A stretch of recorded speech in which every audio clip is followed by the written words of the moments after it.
there is no day that we offer ourselves or anyone else anything.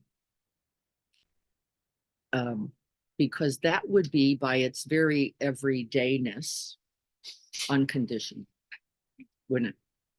So can you imagine that? Every day is not just about the day, it's about that, this unconditional regard. There were many early psychologists in the Western tradition. Winnicott was one. There were several who said anything that is offered unconditionally is the truest vision or version of health. Anything offered with that kind of consistency, that kind of commitment, that kind of care would suggest an essential love. And he actually said that the closest thing he could see to that was a mother's love. I suppose that there's some essential truth in it. The closest thing he could find to that kind of unconditionality would be a mother's love. And in fact, the Buddhist tradition then itself, doesn't it, says, regard yourself like your own precious child. Offer yourself the love, the care, and the attention you would offer a most precious child. And then also treat others, all others then, right? This is written 2,600 years ago, before Winnicott got around. Treat others as if they are your honored mothers and fathers, one, and then the other side, and as your most precious child. And so daily meditation, this is my hypothesis, is that act of unconditional care. Do you see why I would say so? Complete presence, gathering the whole heart, mind, and body, committing oneself to being, right? Not to the what you do, not that interesting to me, honestly. That you do it, very interesting to me. And the science says so, besides. It says whatever you do every day will shape your brain, your heart, your body. Isn't it true? And your life. There is no, that is not written. So just not written. That's just somebody's idea. Why not every moment? So, right, why not? What would be the reason not to then be wholehearted, wholly present, wholly embodied every single moment? Well, that's the story, isn't it? And so whether you do that, for me, I will tell you honestly, start with 10 breaths every day. But now nobody does it. I've said this for, is it now 18 years? What is some big number? Every day. That's a lot of days. Right? Every day. Start with just 10 breaths every day, no matter what, as if your life depended on it, says John, because it does. And I can't get anybody to do it. And I'm not joking. 10 breaths. Why? Not 10 minutes, twice a day, every breath. Forget about it. Unconditional. The opening of the door to the unconditional regard for oneself. 10 breaths. Why? Why it can't get there? Busy. Habits. Really? I love this one. What's it going to matter? What's it going to matter? It's not going to matter. Oh my God. It'll change your life. I'm not kidding. It'll change your brain. It'll change you. But 10 breaths. Can everybody commit to 10 breaths every day, no matter what, as if your life depended on it? You can, but that's not enough. Is it? You can, but it's still not enough. So what do we need? What else do you need?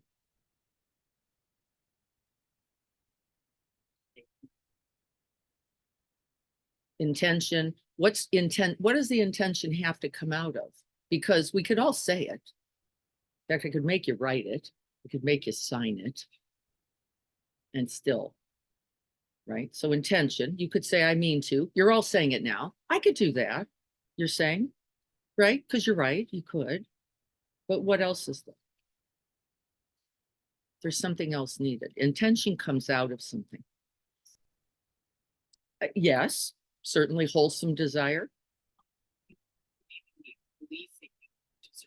Yes. Yes. That you are worthy is actually what's in the way. That you are worthy of that time, attention, and care. And actually, we don't really believe it. It's why we're trapped in this perpetual sea of doing, because then I have evidence for my own value, for my own benefit. Then I feel right in the doing, in the fixing, saving, creating, make whatever we're manifesting, we'll call it. And just experience that most people experience that. No, I would say that when we were in Nepal, there's a cultural context for this as well. So I don't think we're equal. And the cultural context is we are doers, and we have been, we're productive, we're consumers, right? We believe that's how we're going to survive, or to stay busy and to stay consuming. And so the stillness doesn't allow for that, does it? It's both sides. We're not consuming, then we're actually resting in, we could say, non-consuming, interestingly. And then you are also not in the doing, but this ever gotta get, gotta have, gotta, right, is, we're so caught. We are caught more than others.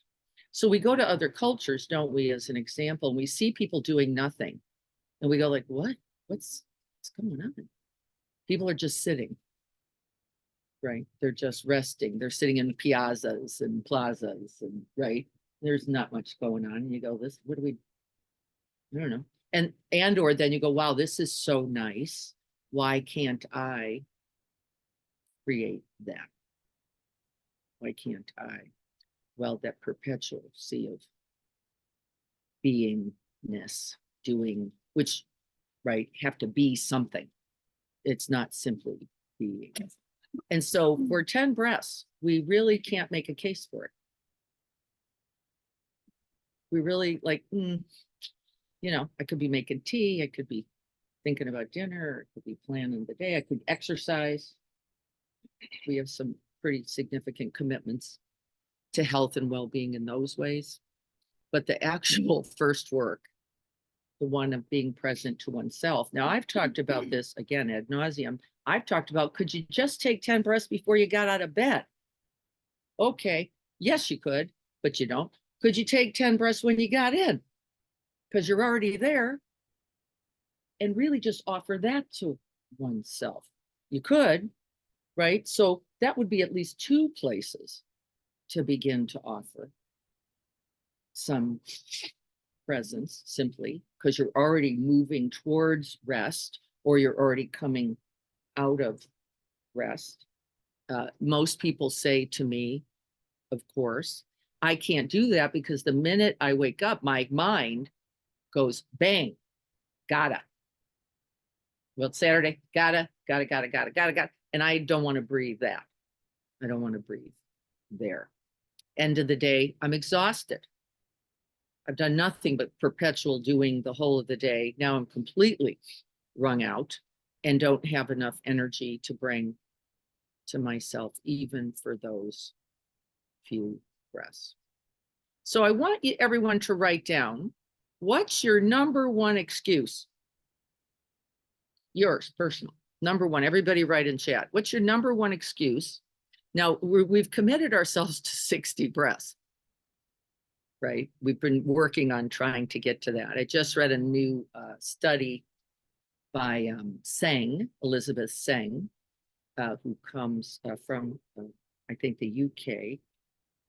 And she said, actually, the 60 breath practice may not be quite enough.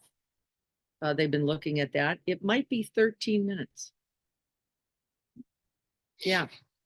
And I would say that's probably 120, closer to 120 breaths, just as we're just talking about breaths, right? As we talked about our 60 breath practice, something closer to 100 breaths, let's say, right? Might not be.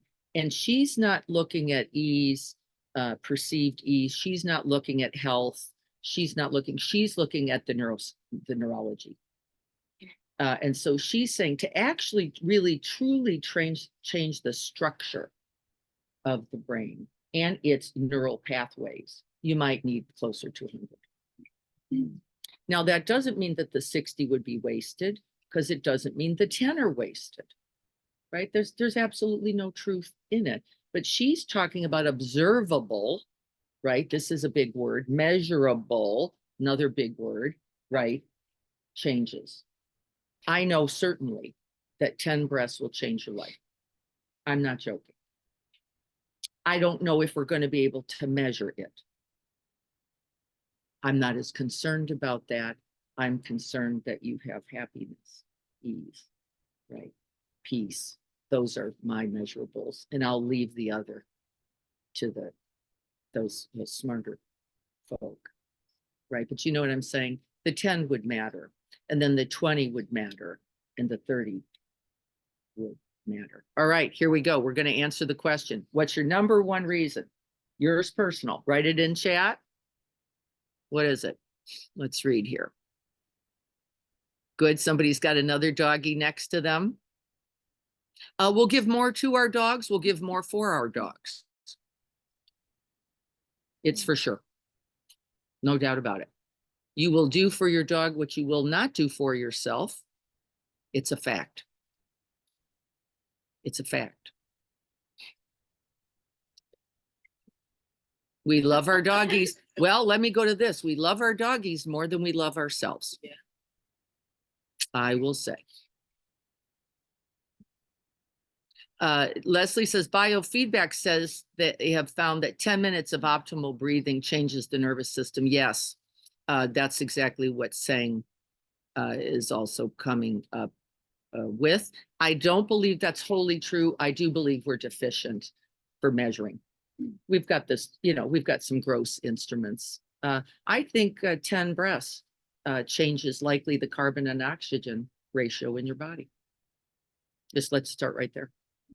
Very likely changes that all by itself. And then, of course, that changes that, which changes that. And do we know how to measure all that? And the answer is no. And that's okay with me, because you can feel, I believe, you can feel the reality. Feeling overwhelmed by family commitments. Yes, commitments. And family, of course, like dogs, like I owe that. I owe that. Right.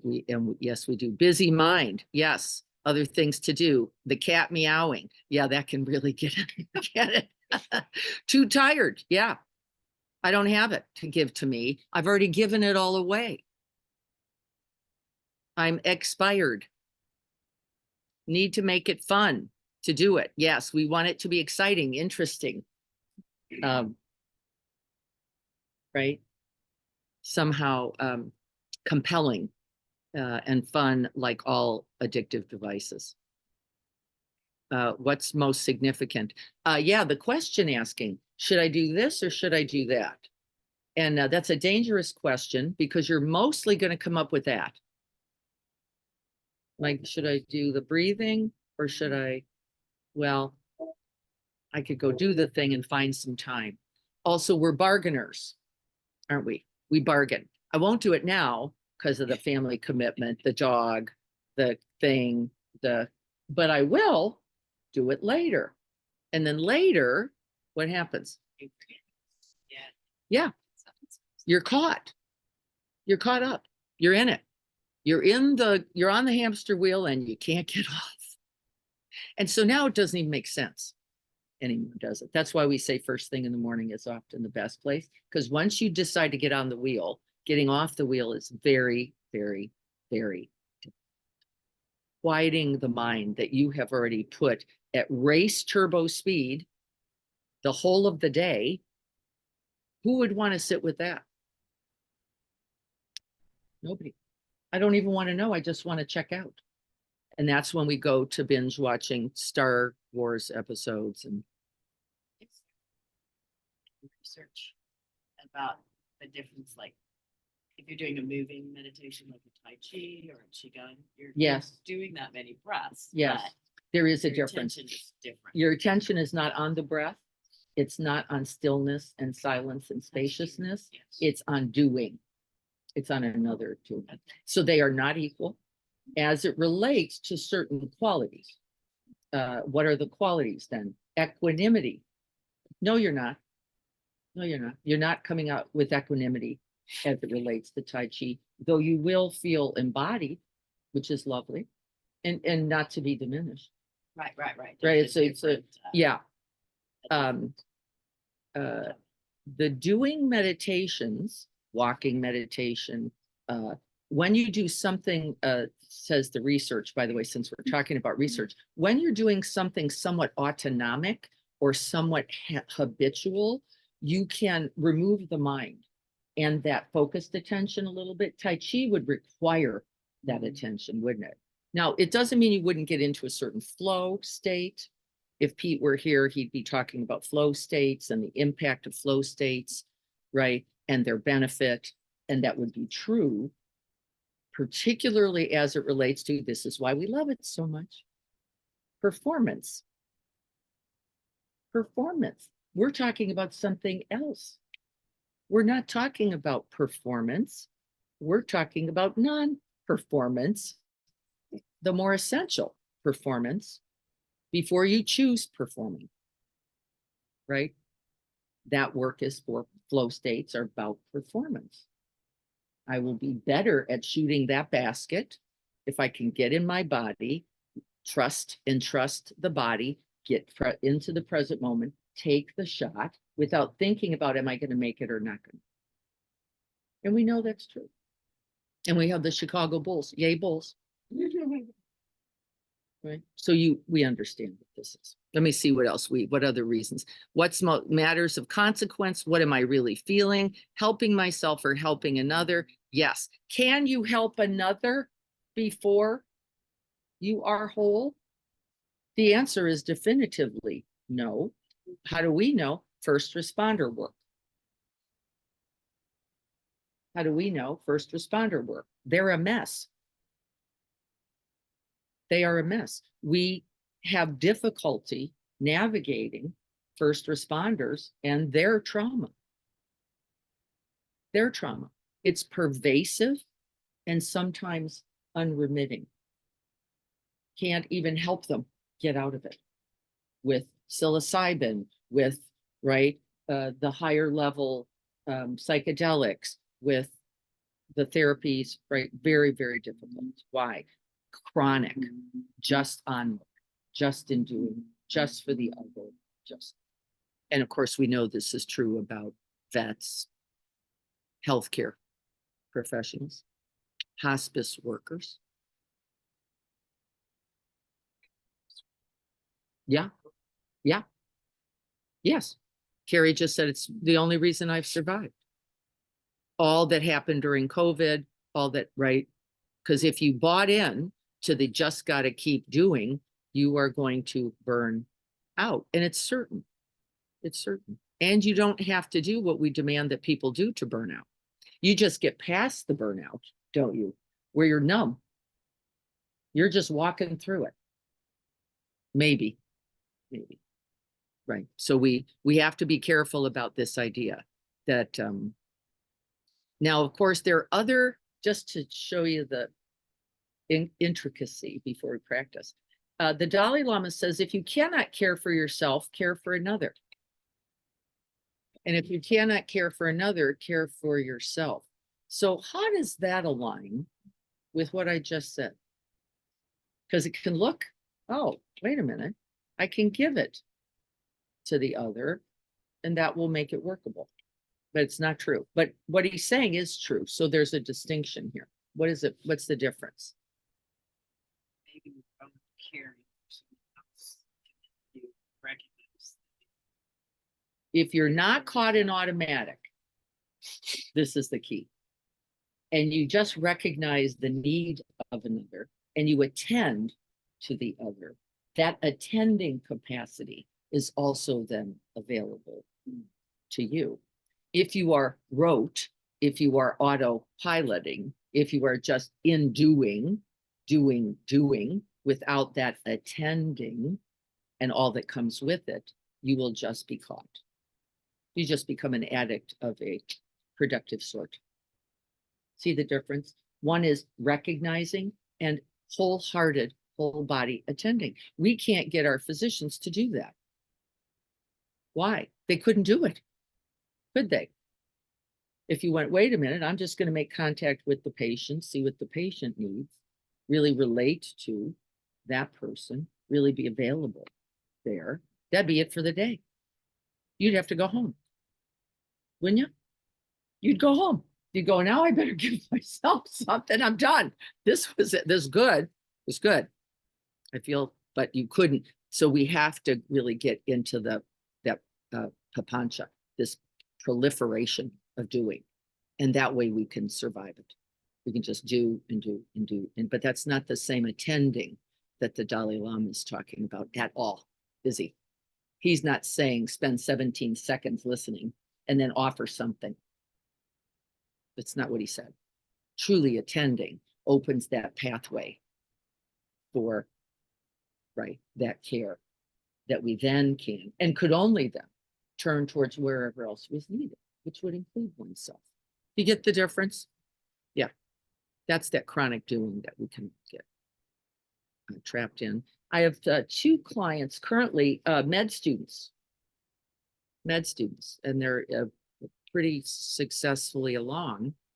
And their parents are doctors, which makes that fascinating. Yeah. And they're going, I don't know. This looks nuts to me. And I went, oh, it is. You have an interesting opportunity. Like, how are you going to do this and not kill yourself in it? And the answer is right now in their 5th year or in their residencies. I don't know. And that's okay too, isn't it? Like, I don't know how I'm going to do this. But I feel the demand. It's chronic and constant. And that's all of us, isn't it? We get lost. We get lost there. So I wanted to read this poem. I thought it was up, but maybe not. Let's see if I can. Can anybody see that? Thank you. This is by Donna Faulds. Donna Faulds is a yogini who also writes some beautiful poetry. And this is a very old poem. She wrote this many, many years ago, but just listen to it. It has some of the inquiries, I think, that we're talking about today. The moment your eyes are open, seize the day. Would you hold back when the beloved beckons? Would you deliver your litany of sins like a child's collection of seashells, prized and labeled? No, I can't step across the threshold, you say, eyes downcast. I'm not worthy. I'm afraid, and my motives aren't pure. I'm not perfect, and I surely haven't practiced nearly enough. My meditation isn't deep, and my prayers are sometimes insincere. I still chew my fingernails, and the refrigerator isn't clean. Do you value your reasons for staying small more than the light shining through the open door? Forgive yourself. Now is the only time you have to be whole. Now is the sole moment that exists to live in the light of your true self. Perfection is not a prerequisite for anything but pain. Please, oh please, don't continue to believe in your disbelief. This is the day of your awakening. This moment is the day, the time of your coming home to yourself. Can you see why I chose that? These are some of our reasons, aren't they? If only this, if not that, if more, like, and then we get caught in that do nothing towards it out of our exhaustion, honestly. And so we're going to practice now. Little man's already begun. He didn't wait. And so we're going to prepare to sit. So find your sitting posture. It's just getting more and more beautiful out here. So we're take a look around this beautiful space. And then pay attention for a moment just to whatever's around you, something living, a tree, a flower. See that it has no requirement. There's nothing it's asking of itself, but simply to be. It's one of the reasons I think we love gardens. We love nature. There is no striving to be a tree. There is only the treeing. And by the way, nothing perfect, isn't it? And really, for me, amazingly beautiful.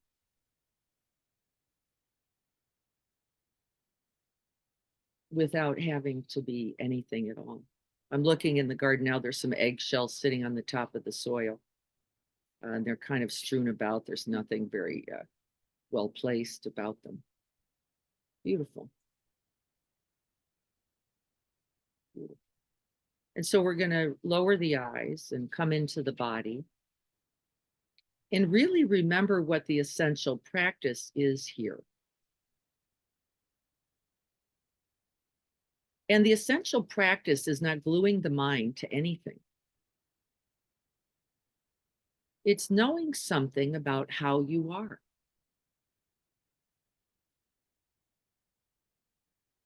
And so we incline the mind, is the instruction, towards this body sitting here, breathing. It's the first instruction written.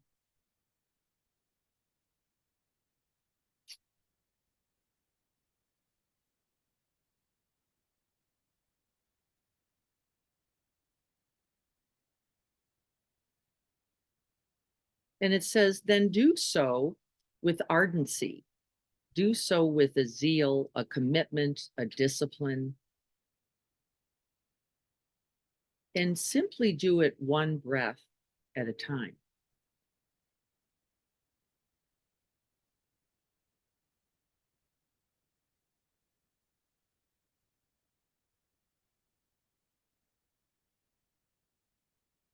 We breathe into the whole body, all the way from the feet to the top of the head, holding oneself.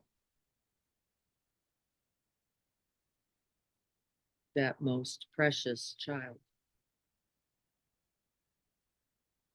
of me.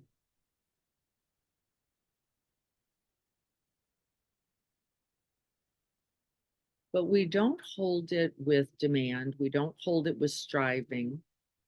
We don't hold it to get some other way. We hold it simply to know something about this moment and oneself in it.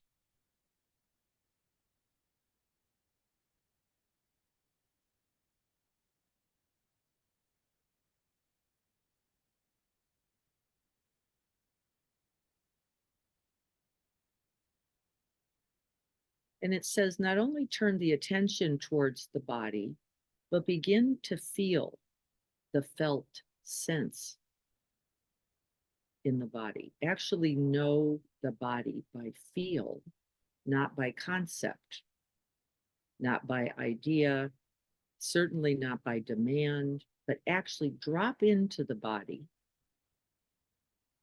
And we have elected, both in the science and in the lineage, the breathscape. as a place and a path to actually know how you are.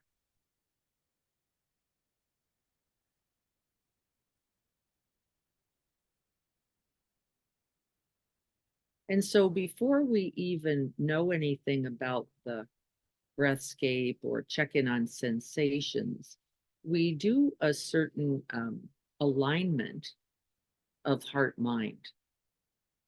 And that heart mind is that unconditionality, that unconditional friendship, care, love. We make a commitment that no matter what we discover in the sensation, in the thought, in the emotion as we're looking, we will commit ourselves to holding, to attending, to inquiring, looking deeper, moving closer, and holding unconditionally, no matter what is here.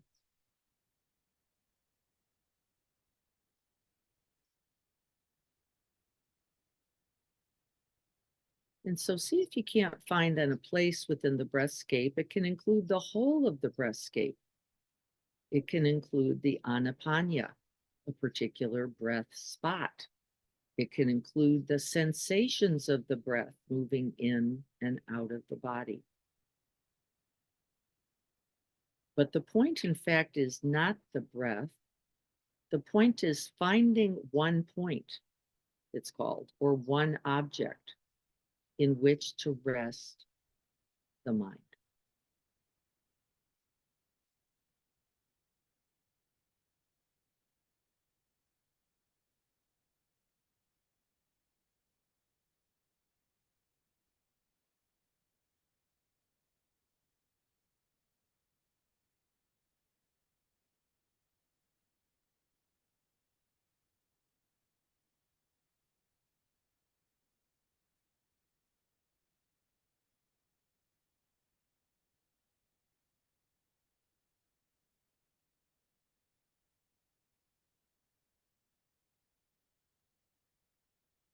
Being watchful of the temptation and the tendency to adjust the breath.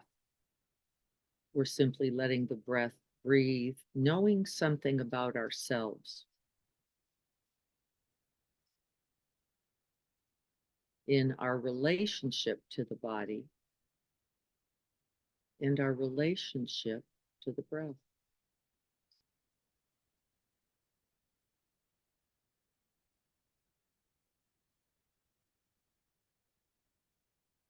And one of our first relationships is fix something, do something. And so we start to play with, well, I need to stay here. I need to breathe longer. Uh, oh boy, I'm not even on the breath. That's messed up. And we're going to let go of all of that right now. That's not where the inquiry is. We're just going to stay committed, just like we're going to commit to our 10 breaths every day. We're just going to stay committed to knowing something about this very breath.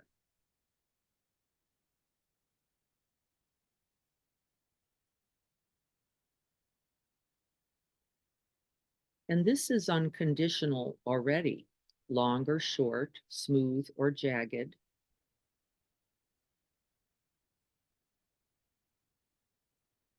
One breath at a time.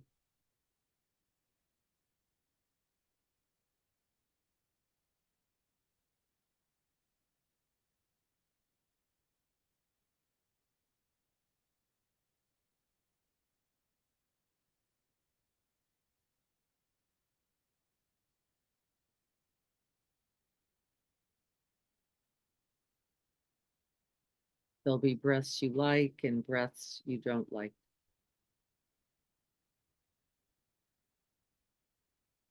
Commit yourself again. Just this one breath.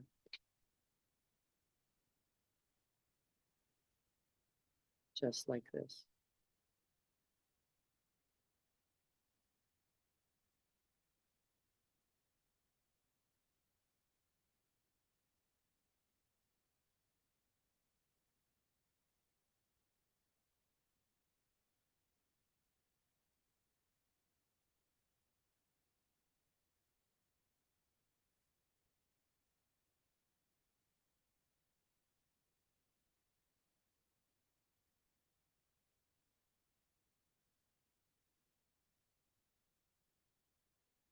And see if you can invite your whole mind, body, being to that one breath, feeling the sensations of the breath embodied.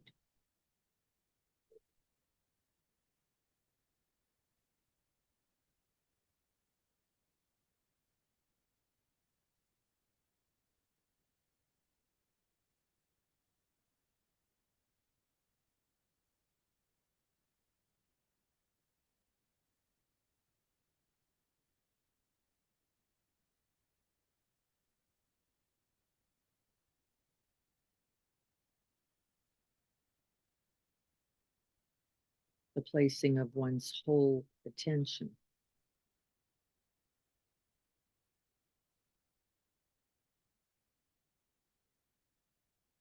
presence.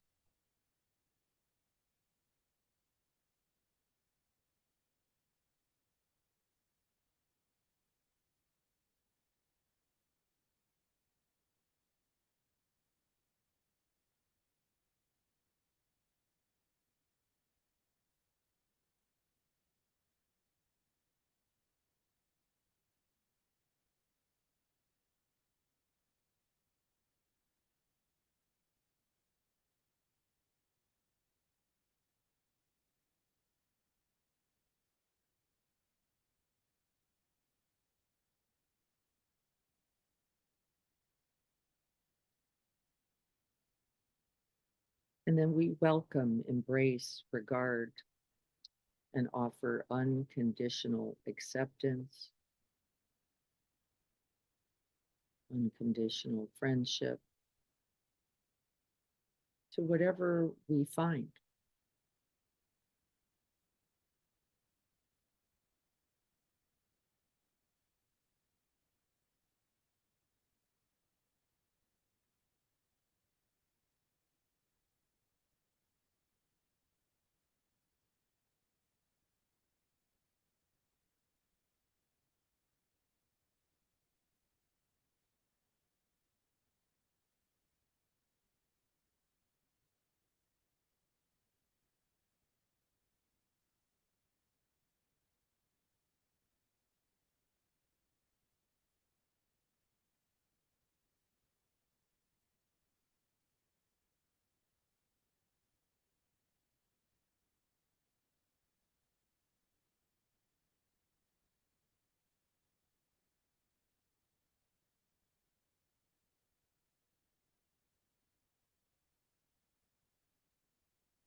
To truly be present with the breath means letting go of the ideas about the breath,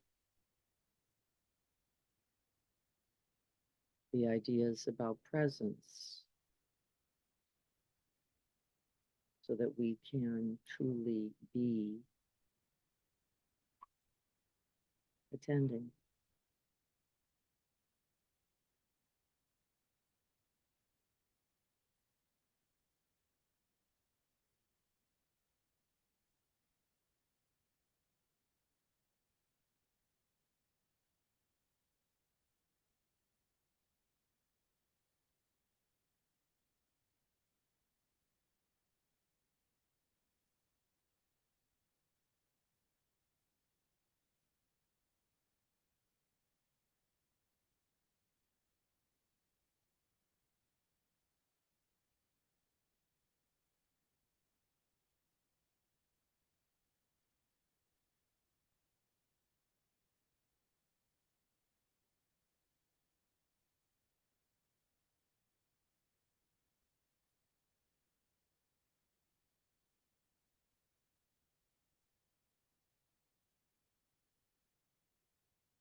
Unconditional with every breath, as well as then with every not breath. We can begin to expand the container of this stable mind,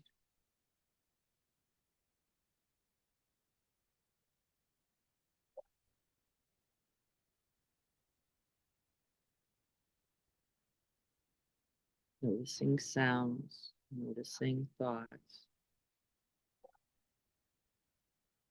and bringing those same unconditional qualities, that same friendliness. And within that friendliness, within that care, we commit ourselves once again for this practice back to the breath.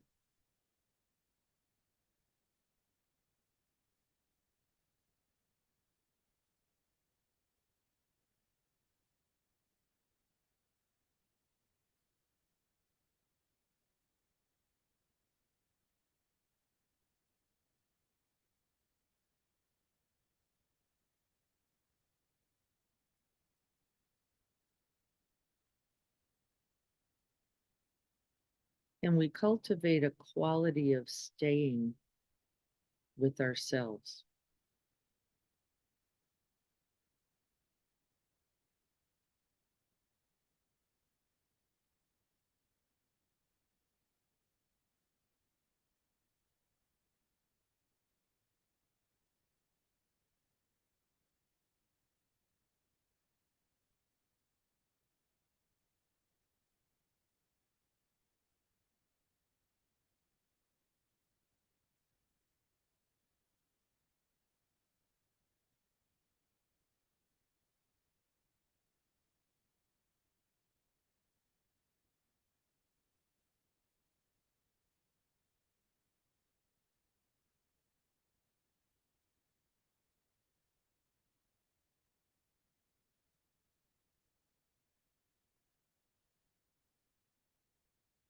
And this means staying, whether we're in liking or not liking, whether it's what we wanted or it's what we didn't want. The unconditional commitment is to arrive every breath, tight shoulders, burning ear, restless dog. It's really no problem.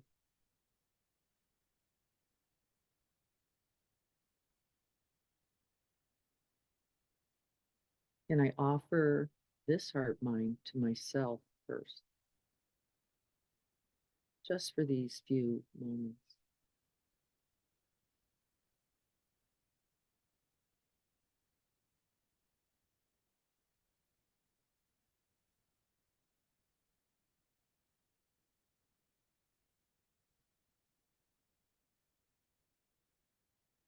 And then can I offer this presence and then this loving presence to myself, whether I'm on the breath or I'm not?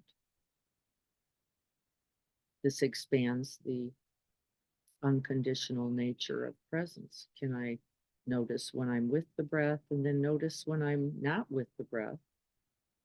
And in my most loving, greatest care, can I simply come back to myself?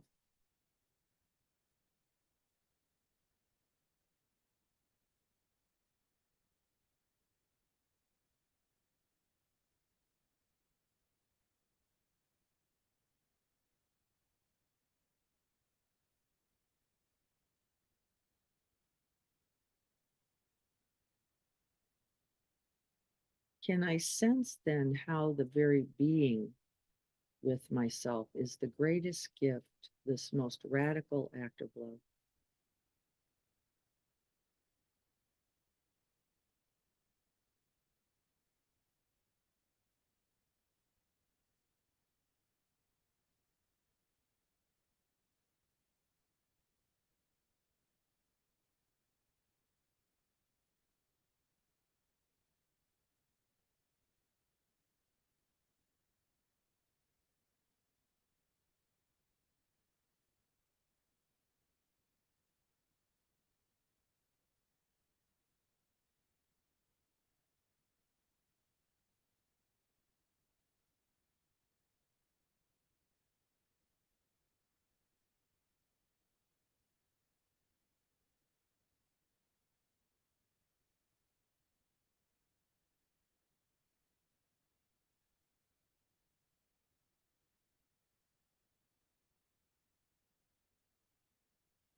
And whether we intentioned it or not, we have also cultivated the boundless states.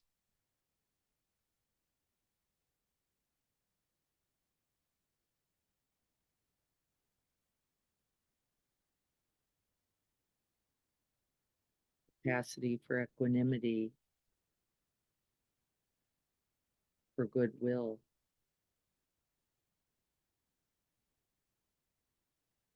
for compassion for one's own distress.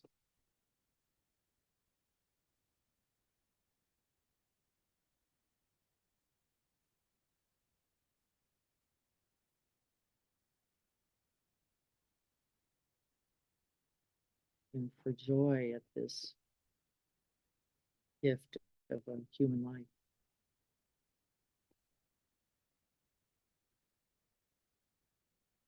By simply attending to this one breath.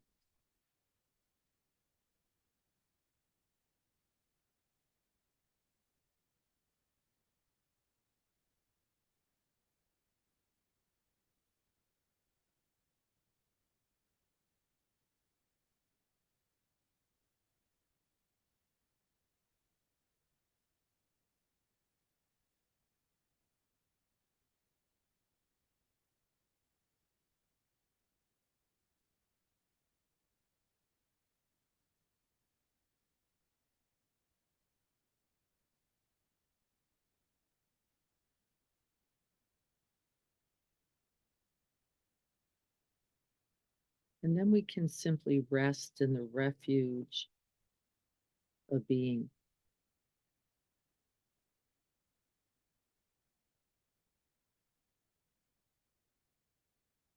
Remembering once again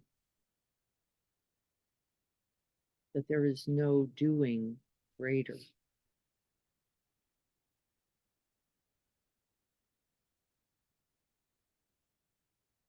And that all doing that comes from being is simply the path.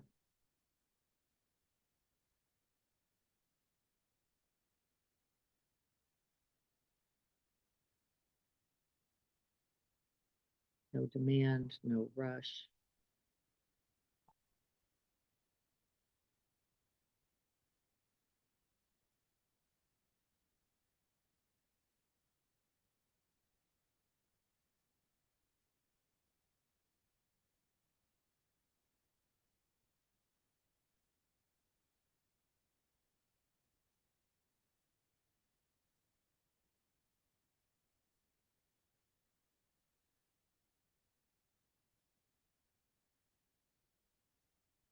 And take a few breaths before we end with that felt sense of loving presence. Feel its stability, feel its sense of refuge and protection. Feel its ease, its calm. Feel its sense of belonging, of connection.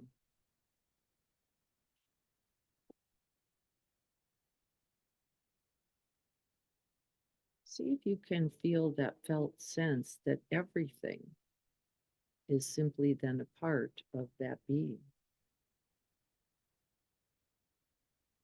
No sound is separate, no thought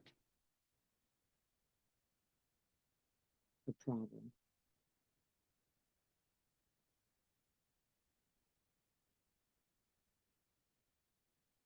Everything becomes a part of the whole, beginning with you.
May this quality of being, this quality of attention, this quality of care, and these boundless capacities, may they contribute to our happiness and ease and the happiness and ease of all beings.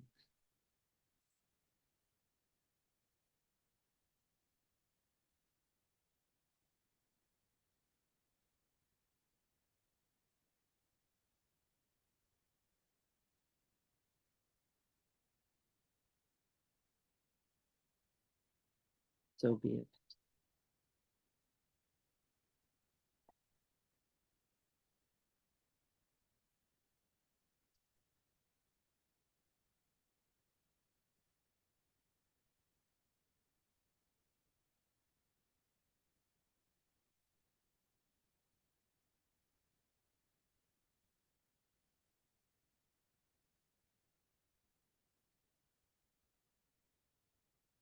The little man knows we're done.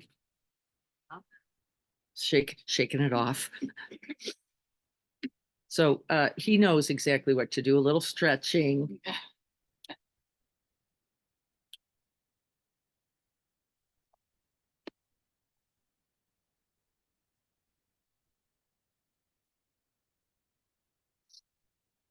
And so 10 breaths. And you come up with something that makes some kind of sense for you. What would that be? And if you can't think of a number, just start there.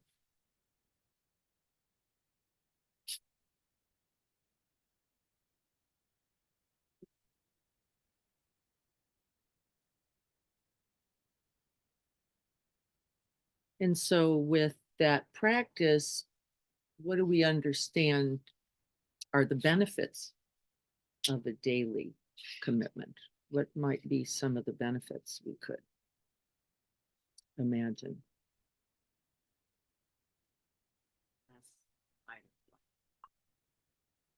Less fight or flight brain,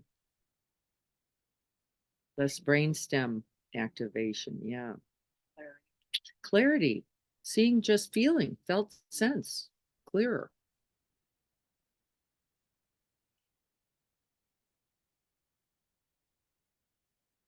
Sense of Knowing how we really are and what's really happening, right? The mind that's fixing or solving or thinking or processing. I had a thought, interestingly, during this practice. My son came over and was quite distressed, and it's not often that you see a 38-year-old cry. And I went, and the minute I did it, he went, uh-oh, I can't do that. Why? Because I don't want to make her sad. And I thought, God, it wasn't what I meant, but there it was. And he went, I'll be all right. No, no, you're not, you don't need to be all right. You get to be exactly as you are. And so then I have to say it because I betrayed it.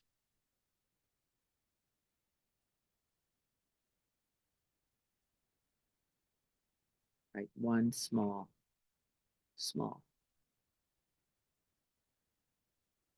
But he read it. She doesn't want me to be sad. And of course I don't. But can I allow it? And I can't allow it. I can't allow mine. Can I? Can't stand yours. I can't stand mine. And then I gotta or reassure or fix. And it doesn't mean those things are inherently wrong. It means that's not first. First, he should have just cried. Right? And cried and cried and cried. And that's actually okay. Because don't we need to? And don't we need a place to do that? Yeah, we do. Yeah, we do. So, well, that would be a reason, wouldn't it? That might be a good enough reason right there. And so you find yours. I'd like you to come up with your thought about this. What would be enough reason to go, I'm going to commit that every day so that what I could offer somebody else is that, those 10 breaths, that space, that stillness, that complete open heartedness.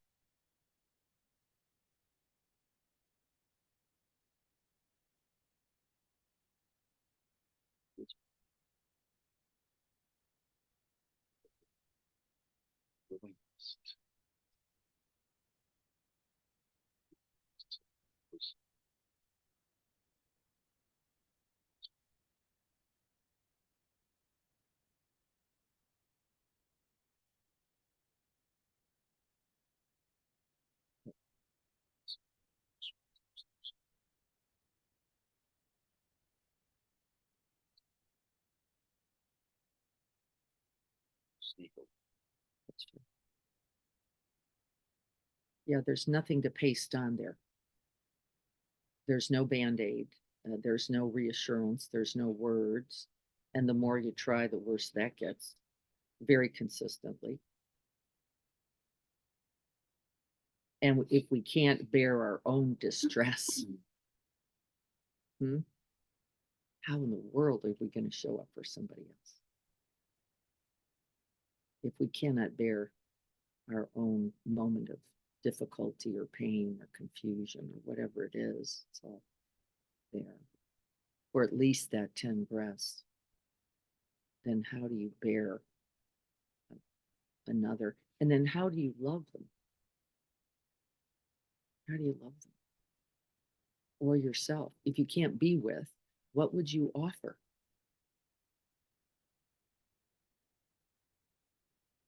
And in Jim's case, as Jim was just saying, okay, now there is no solution.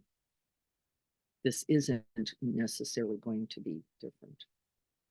And then now what?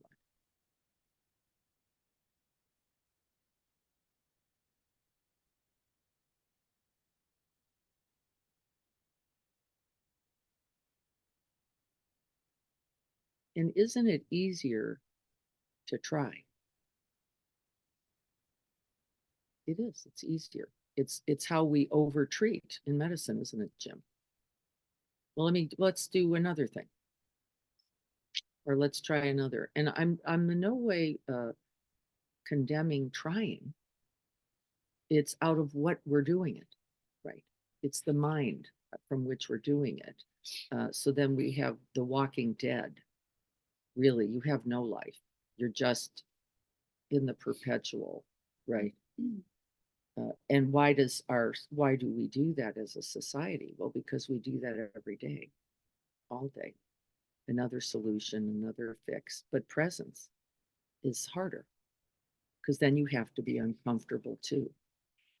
That was for me. My heart was breaking too. Not the problem.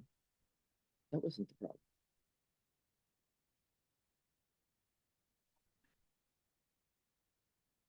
Since grandfather, 95, just got a valve replacement. So frail, so he's on his last leg, and some doctor cracked open his chest and did a valve replacement. 104. Patient was doctored with it. Oh, they did not do a they cracked his Probably they may have to. oh, he's so thin, so frail. Oh. So just for the Zoom participants, Lydia was just saying that her father-in-law just had, who's grandfather-in-law, who is 95, just had a major procedure, one that probably will help kill him, really, a valve replacement. And Jim was then adding that a 104-year-old had a similar surgery, process, procedure. Why? Why do we do it? What do we know about that mind. Fear. Do something. Fix it. And there's always something to do.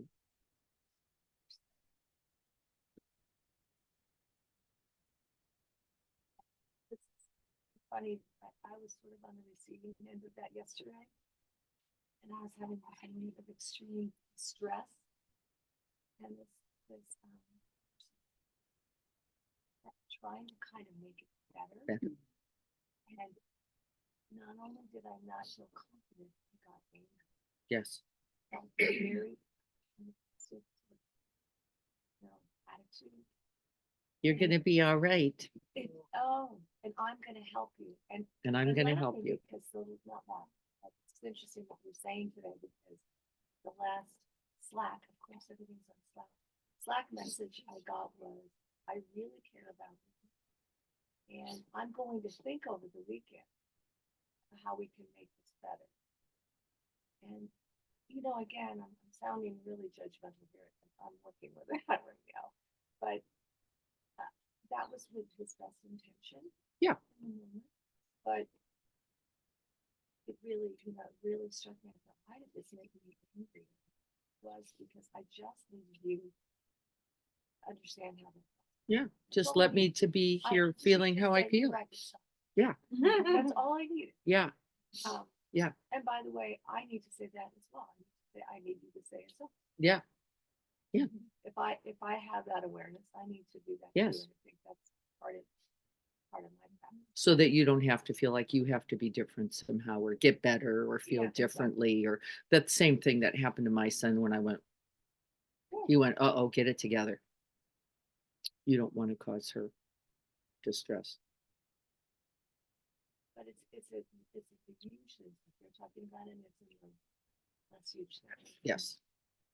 Maybe we could start small. Then Lisa was just talking about somebody trying to make things better for her and how the response, she noticed her response being a contractedness and an anger rather than feeling cared about. And isn't it true? Once you feel like I've got to get over this, I've got to get better, I've got to get some other way for you now, or you're going to do that for me, which can feel very patronizing and demeaning to the experience we have. And it's all true. And that simply means that person doesn't know how to be with that in them either. Right? And Sharon Salzberg says this, and I love this, which is some things just hurt. Right? That's it. Some things just hurt. And that might be the thing, which is, yeah, this hurts. This sucks. This is hard. That's all. That's all. That would be more presence, more being. Right? And then whatever else we do that comes from that, that's where I have a lot of confidence. If I can feel your distress, whatever I do to help hold it will be greater than my trying to help you get rid of it or get some other way, feel differently than you feel. Feels like that's pervasive society. It is. Well, we know that mind, don't we? Don't we know the mind that goes, I don't want my children suffering. I don't want the people I love in pain. I don't want, and then get about the business of busyness. Right? Yeah, it's been interesting to me. I retired and went from profession.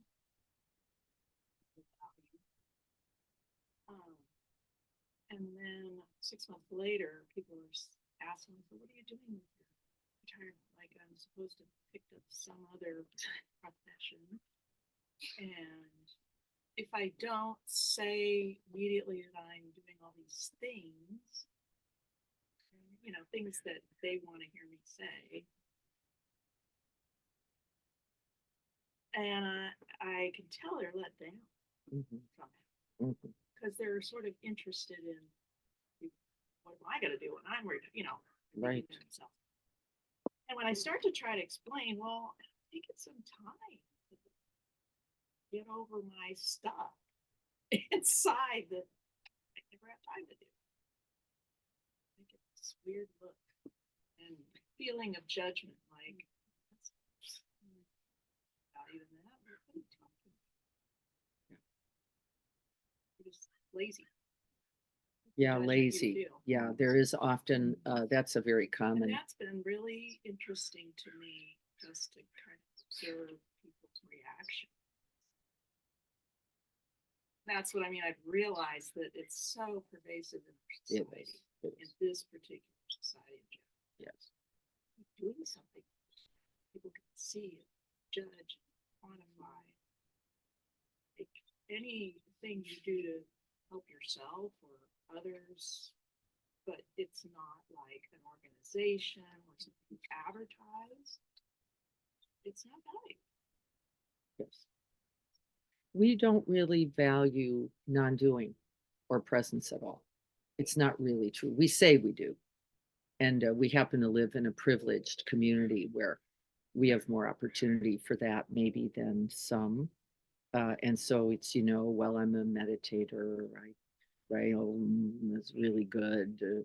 And it doesn't translate very well, actually, into life.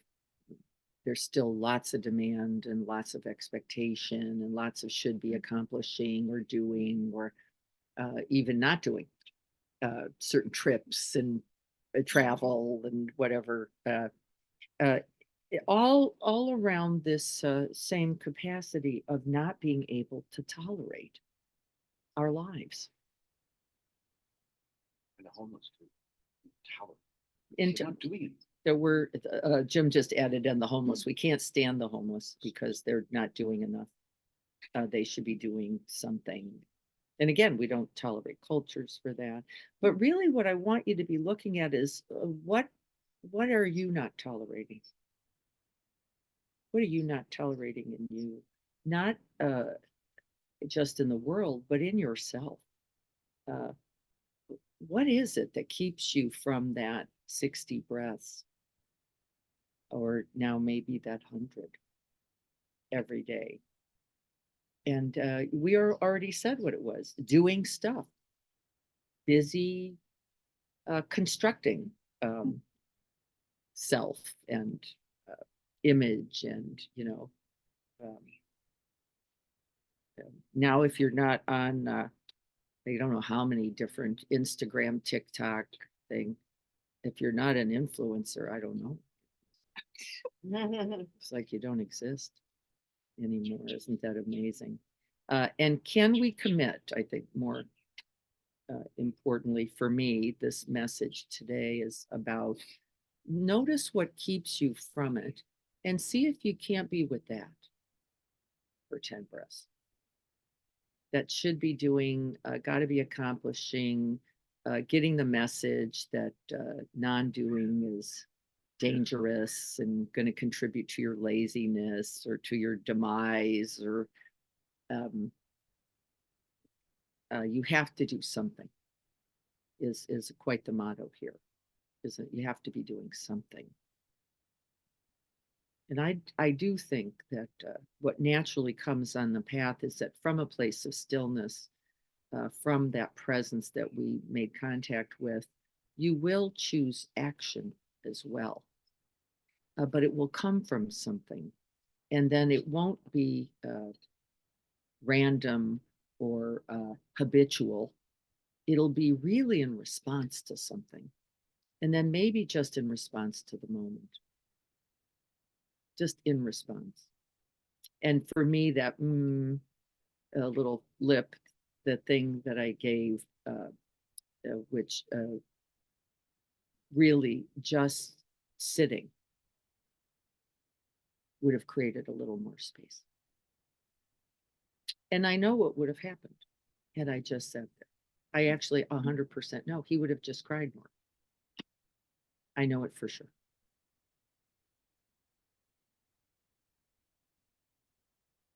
Right? Can I be with them? Can I be with me, his mother? Can I be with him? And this is really where our practice is. And that 10 breaths, that 60 breaths, that 100 breaths, whatever you decide to do every day, what I want you to know is that it grows at least this capacity to see, as I could see just from that one little moment, right? It was a small thing. Most people wouldn't have made anything out of it, just going, oh, that's just a mom caring for her son. And no, I saw what it was. I saw exactly what it did. And it didn't, the space was no longer there. Now, there are things I can do with that. If I choose, I'm going to choose nothing right now. I'm just going to breathe this for a while. I'm not going to go to him and go, I think I did that. And yeah, it probably wasn't the smart thing to do. And, really, I want you to just feel how you feel and a little more land. I could see him going, really? Oh, no, don't put that on me. That's your work. I don't need to hear about how you messed that up because you can't stand your, right. That's not going to be the correct action. But can I just be with it? Was it a problem that it's a problem because he projected that onto you or became uncomfortable, this idea that, well, if you fall apart, then I can't fall apart. We have to, That's those right. are all ideas. That's right. I don't know, could you, just reflecting back, it sounds like that was just a spontaneous reaction you had. It wasn't something necessarily you could have controlled. That, Oh, yeah. yeah. Yeah. Had I stayed with it for probably another breath, sure, I would have nodded or maybe bowed to it. Like, yeah, there it is. Yeah, I think I would have. And I could feel the impulse in it, is how I know. Not the with sitting with, that was its result. It's what I did instead of it. But I'm clear. But the action itself wasn't the problem. That is correct. You are right. Right? No, not the action itself, but that I went, oh no, oh my, was, and it came out of impulse. I don't want this for you. Well, we're already here. It's already true. Can I let that be? Would have been a little bigger space. And then who knows what later. So, but Lydia, you're completely right. The action itself really isn't. It's what it came from, ultimately. Diana, Yes. hi. I Hi. was just hi.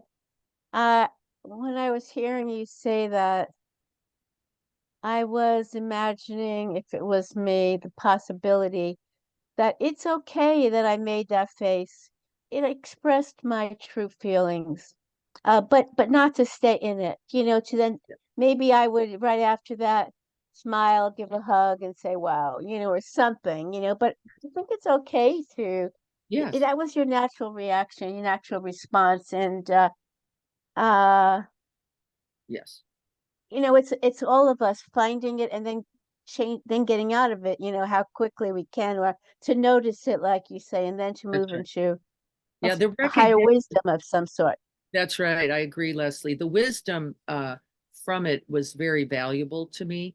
It wasn't a response, however, it was an It was a impulse. reaction. It was a Yeah, reaction. it was. And by the way, I do not feel condemning towards myself. I just recognized, wow, we don't confront these kinds of things every day together, especially with a 38-year-old. And I wasn't centered in it. I got a little caught off guard. He was right where he was. I'm in no way believing this will cause harm or violence to anyone. We're not even close. And I believe the reflection for me was valuable, which for me was to go, oh, you did not want him to be sad, but he was. And I cannot want that. I'm not condemning that either. But the action I took actually got this instead. And Right. that I would not have wanted for him. I would have wanted him to have a space. Now, the possibility he's also in this thing. And so he might have done that no matter what I did. And I'm also aware of that. I could have done absolutely nothing. I could have just nodded. He could have gone, wait, no, no, I'm getting rid of that no matter what. And I can let that be his also. Right, that's his. I just am reflecting on my contribution and was I don't want this for you. And But what I was I want meaning that even if you, I'm sorry, no, that, I'm that just even if, go ahead. even if no, I'm just no, go ahead. So I'm just looking at this as something in my life, let's say, um, that if that happened with me and those things come up, I have my own son and grandkids and friends and, whatever, anyone that I'm close with that I could get triggered by. And I'm looking at giving myself the permission to have, in that moment, allowed myself to say, to get triggered and then to communicate that lovingly. Wow, I just, just quick as it's, oh my gosh, look what, I'm sorry, I see what happened to me. And I think I do some of that with my son sometimes. Yes, That, yes, wow, that affected me, and now I'm back with you. I'm sorry, I could see that, absolutely. and then he has the chance, the opportunity to also see that he's creating an effect on you, but you're okay, and it's natural. You're his mother. Yes, that's all right. Completely right. And what does that come out of? That comes out of the wisdom of presence. That's what it all Right. came out of. That's That's what the right. understanding comes out of. That's what the clarity comes out of. And then I trust that what you do, whether you say something or you don't say something, where you apologize or you don't, I'm not going to. I don't think it was significant enough. And I am likely to say, sometimes things are hard. I am Right. very probably going to say that to him, just to say, wait Right. a minute, Right. nothing has to be done with this. Sometimes things and let it be. I'm also not going to say, how are you today? Are you okay today? Is everything okay today? Do we have a solution in hand? Has it worked in itself? I'm not going to do that. I might have once, and I will not. And I will say, sometimes things are hard. How are you? and just leave space for that, whatever comes. So thank you all. Why then do we sit? Why do we sit for this? We sit for this wisdom. We sit for this clarity. We sit for just the mess up of the whole thing. This is nothing. I've done wicked, wild, many more things for which I can also hold myself. Now, this is valuable. And then become more skillful. Just consequently by the reflection. Whether I do anything with this or I don't, right or not. So I want to thank you for today. Thank everyone. Please sit with yourself a little bit. Make a decision, make a commitment. Some of us have a 30-minute practice. Some of us have a 10-breath practice. There is no hierarchy in this. Can we make it something we offer first to ourselves every day? And then I want you to truly feel the effects of that because it is very real. It's tangible. You will notice for yourself. So if you can't do this idea of I've got to be able to run 3 miles or what's the point, we do that to ourselves in all kinds of really damaging, destructive ways. Sometimes the best is just that first step and then seeing how you are. And so thank you all. Blessings to you all. I appreciate your time. May we all be well and safe and happy and free. Thank you all so much. Be well, everyone. Thank you, everybody. Have Now, a beautiful day. let me say, I will not be in the garden next Saturday. I will be in Dallas, Texas at a wedding. Yes, but we will be on Zoom, and I'll look forward to seeing you then. Yay.